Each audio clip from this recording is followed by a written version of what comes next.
Hi, Michiganders. It is Tuesday, March 30th, 2021, of course. And I decided something after thinking about how you did your lessons last week and how you did Michigan history.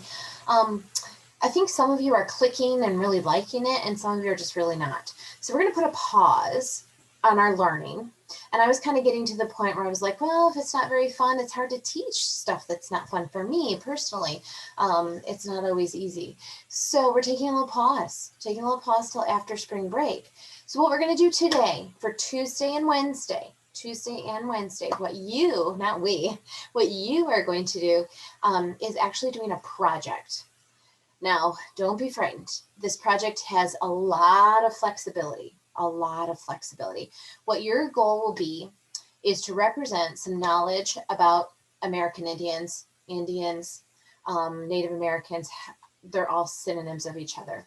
So your job will be to represent something from the Michigan American Indians that we've been learning about.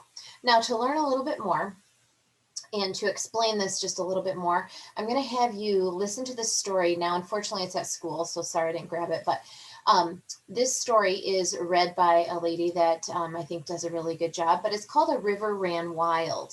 A River Ran Wild is a story I like to use every year because it really does a great job of representing who was here first, how did they use nature, and being appreciative of nature. What did they use for? They appreciated water, of course, and this story will express that. And they only used things in nature that they needed. They didn't have any waste. And they always asked for forgiveness for the things that they killed or needed to keep them healthy and alive. And then think about it, what did they use for cooking? They didn't have a spoon that you can buy. They didn't have tools that they could use, from Ace Hardware or Lowe's or whatever, to cut wood and to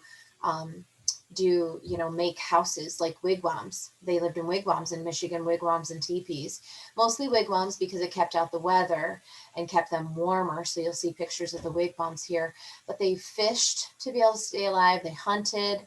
You can see the women in this story. I just really want you to focus on these pictures because it'll help you with your project too. So let's take a listen, and I'll pause along the way when I want you to really see something.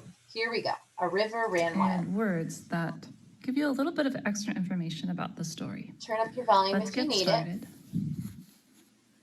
Now it's neat, it has a picture, and then there's little pictures around it usually.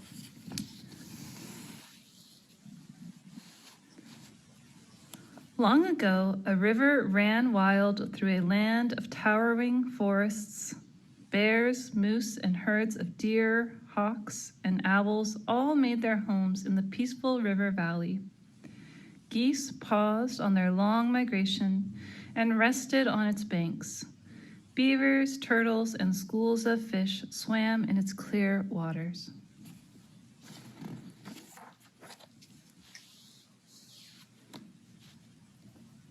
One day, a group of native people searching for a place to settle came upon the river valley. From atop the highest mountain, known today as Mount Wachusett, they saw the river nestled in its valley, a silver sliver in the sun. They came down from the mountain, and at the river's edge they knelt to quench their thirst with its clear water. Pebbles shone up from the bottom. "Let us settle by this river," said the chief of the native people.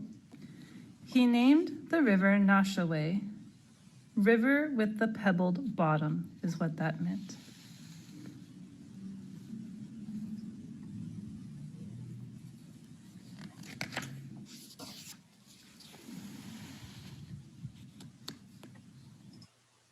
If she's going to show me the pages I'd like to read. By the Noshaway Chief Wiowa's people built a village. They gathered cattails from the riverbanks to thatch their dwellings. In the forest, they set fires to clear brush from the forest floor. In these clearings, they planted corn and squash for eating. They made arrows for hunting and canoes for river travel. When the Indians hunted in the forest or caught salmon in the river, they killed only what they needed for themselves for food and clothing. They asked all the forest creatures that they killed to please forgive them. The Nashua people saw a rhythm in their lives, and in the seasons, the river, land, and forest provided all they needed. So I just want to show you the picture too. This picture is really important for your project, so I just want to make sure that you can see this. Let me go back a little bit. So as you can see from this picture, I know it's kind of silly. Okay. You can see everything they're using is from nature, everything. There's birch bark canoe. He's hunting with a bow and arrow. These are called wigwams where they lived.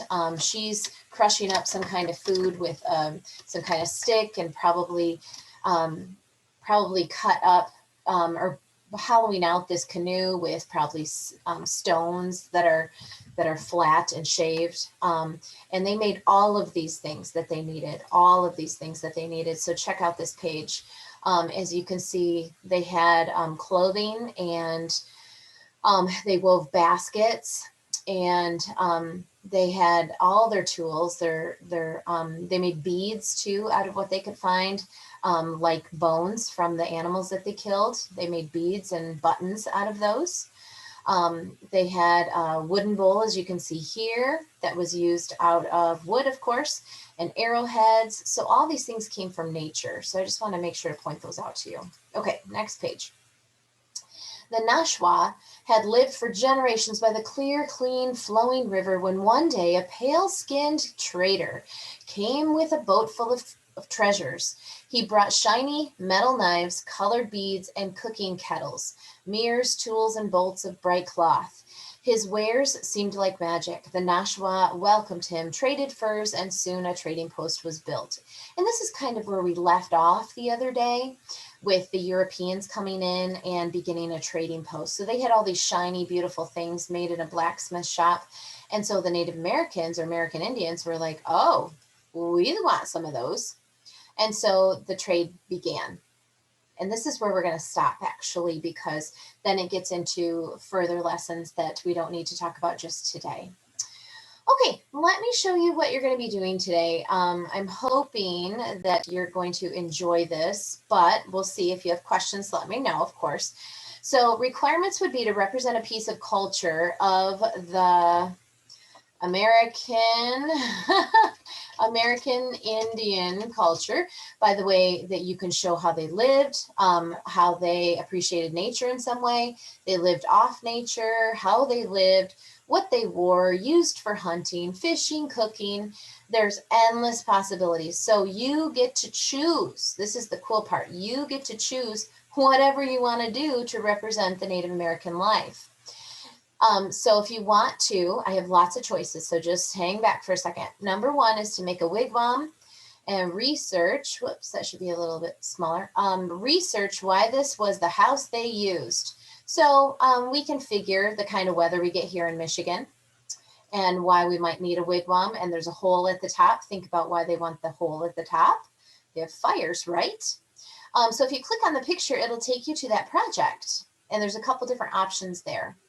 You could make a birch bark canoe. The first picture is made out of paper, or you can make one really out of bark if some of you are very creative and have time to do that. You can figure out, you can make this picture bigger.